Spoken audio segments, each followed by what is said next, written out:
UP में मौसम ने अचानक यू टर्न ले लिया है, कहीं तेज बारिश तो कहीं धूप का असर बरकरार। बुधवार सुबह नोएडा, मथुरा, बरेली और संभल समेत 6 जिलों में तेज बारिश हुई। पश्चिमी यूपी के कई इलाकों में बादल छाए हैं और नोएडा में आंधी के साथ बारिश दर्ज की गई। मथुरा में लोग बारिश से बचने के लिए ट्रॉली के नीचे छिपते नजर आए। सहारनपुर और मेरठ में भी रुक रुक कर बूंदाबांदी जारी है, जबकि पूर्वी यूपी में धूप तो तेज है लेकिन ठंडी हवाएं कुछ राहत दे रही हैं। मौसम विभाग के मुताबिक बंगाल की खाड़ी से आ रही नम हवाओं की वजह से ये बदलाव हुआ है। आज प्रदेश के 58 जिलों में आंधी बारिश का अलर्ट जारी है और बिजली गिरने की भी चेतावनी दी गई है।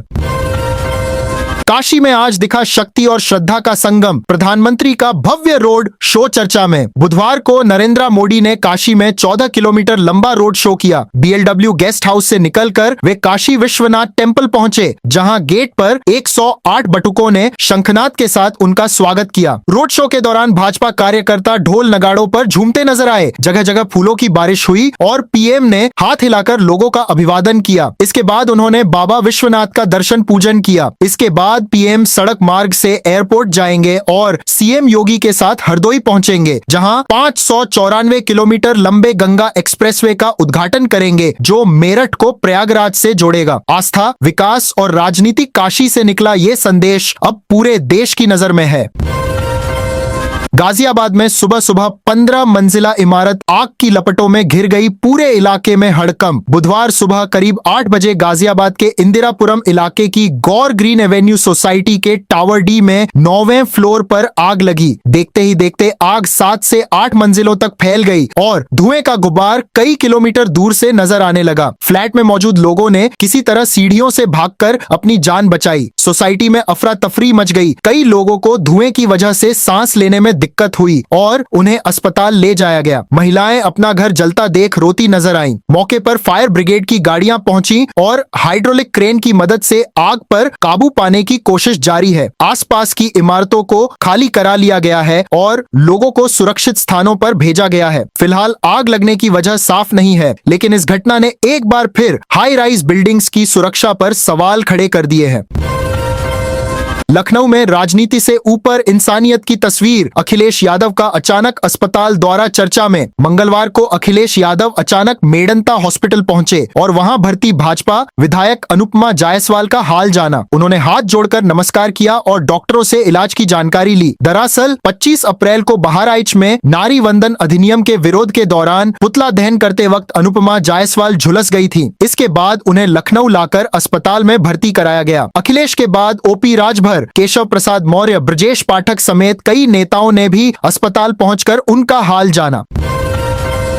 ललितपुर में कानून व्यवस्था को लेकर बड़ा कदम। एक साथ 400 से ज्यादा पुलिस कर्मियों की तैनाती। ललितपुर में पुलिस अधीक्षक मोहम्मद मुश्ताक ने जिले की सुरक्षा व्यवस्था मजबूत करने के लिए अहम फैसला लिया है। सभी 17 थानों में पुलिस बल की कमी को दूर करने पर फोकस किया गया है। इस फैसले के तहत कुल 402 नए पुलिस कर्मियों को अलग अलग थानों में तैनात किया गया है, ताकि जमीनी स्तर पर कानून व्यवस्था और बेहतर हो सके और नए जवानों को फील्ड का अनुभव मिल सके। इन 402 पुलिस कर्मियों में 309 पुरुष और 93 महिला शामिल हैं। यह तैनाती न सिर्फ सुरक्षा बढ़ाएगी बल्कि ट्रेनिंग को भी मजबूत करेगी।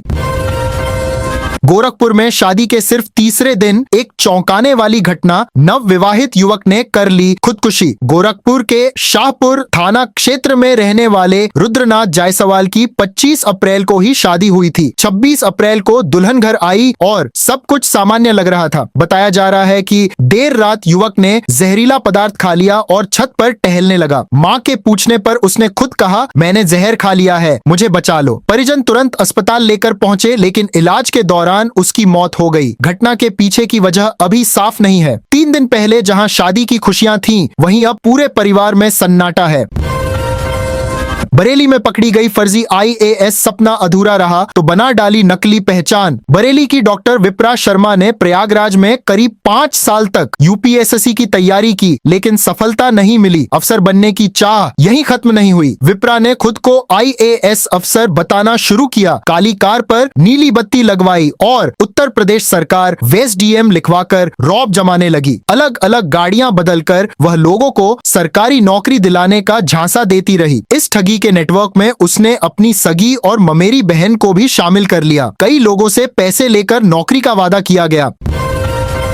काशी को 6,300 करोड़ से ज्यादा की बड़ी सौगात, स्वास्थ्य सेवाओं में बड़ा बदलाव आने वाला है। नरेंद्र मोदी ने काशी और पूर्वांचल के लिए 6,332 करोड़ रुपए की परियोजनाओं का ऐलान किया। इनमें सबसे खास है वाराणसी के कबीर चौरा में बनने वाला मल्टी सुपर स्पेशियलिटी अस्पताल। प्रधानमंत्री ने 500 बेड वाले इस अस्पताल का शिलान्यास किया, जिसे करीब 315 करोड़ रुपए की लागत से बनाया जाएगा। दावा है कि यहाँ मरीजों को सिर्फ ₹1 में विश्व स्तरीय चिकित्सा सुविधा मिलेगी। इस अस्पताल के बनने से पूर्वांचल में जांच, इलाज और इमरजेंसी सेवाएं एक ही छत के नीचे मिलेंगी। साथ ही बनारस हिंदू यूनिवर्सिटी के अस्पताल पर मरीजों का दबाव भी कम होगा। अगर वादे पूरे हुए तो ये प्रोजेक्ट पूर्वांचल के लाखों लोगों के लिए स्वास्थ्य सेवाओं में बड़ा बदलाव ला सकता है।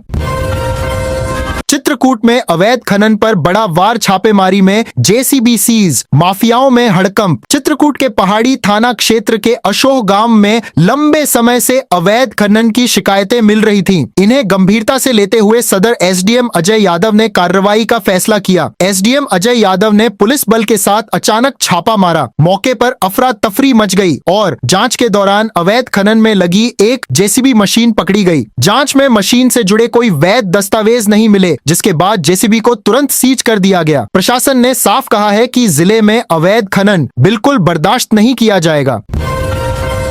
शिमला में राष्ट्रपति का खास संदेश प्रकृति और विरासत दोनों पर फोकस। द्रौपदी मुर्मू ने शिमला के रिट्रीट बिल्डिंग में खुमानी का पौधा लगाया और खुद उसे पानी भी दिया। इस दौरान उन्होंने राष्ट्रपति निवास परिसर का दौरा किया। राष्ट्रपति ने यहां मौजूद सुविधाओं का जायजा लिया और आम लोगों के लिए उपलब्ध व्यवस्थाओं की समीक्षा की। यह रिट्रीट मार्च 2023 से आम जनता के लिए खोला गया है। यहाँ आने वाले पर्यटक अब हेरिटेज बिल्डिंग, डाइनिंग हॉल और राष्ट्रपति से जुड़ी स्मृतियों को देख सकते हैं। साथ ही ट्यूलिप और सजावटी फूलों से सजे बगीचे इसकी खूबसूरती बढ़ाते हैं। राष्ट्रपति का यह दौरा साफ संदेश देता है, विरासत को संजोते हुए प्रकृति का संरक्षण भी उतना ही जरूरी है।